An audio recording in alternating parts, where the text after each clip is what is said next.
ni Vice President Sara Duterte. Naglabas naman ng video ang Kamara para ipaliwanag sa publiko ang patong-patong umanong paglabag ng bise kaya siya inimpeach ng mahigit 200 mambabatas.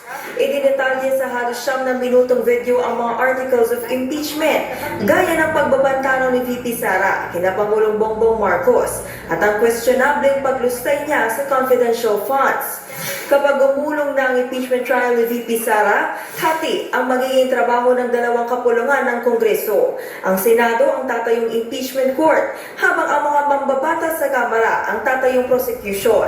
Kaya kahit hindi pa pinal ang target na sa July 30 uumpisahan ng paglilitis, bumuo na ng impeachment secretariat ang Kamara para tumulong sa mga prosecutor para mas mapabilis ang kanilang trabaho.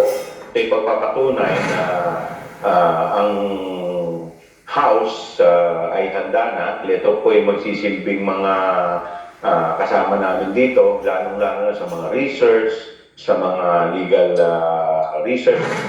Nangangamba naman si Chua kung aabutin pa ng 5 buwan bago gumulong ang impeachment sa Hulyo, posible raw kasing malagay sa alanganin ang mga ebidensya at manganib ang seguridad ng mga testigo. Yung tampering of evidence, isa po yan. Pangalawa po, yung mga testigo po natin, siyempre yung anxiety ng mga testigo natin mas lalong tumitindi.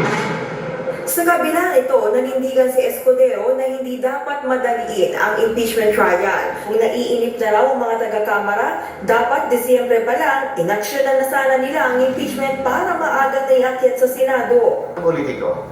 Kung sila hindi nagmadali doon, wala sila sa lugar. Wala silang legal at moral basis na madaliin kami ngayon. Politiko rin. Hindi namin to dinedelay, Congressman Chua. Hindi lang namin minamadali.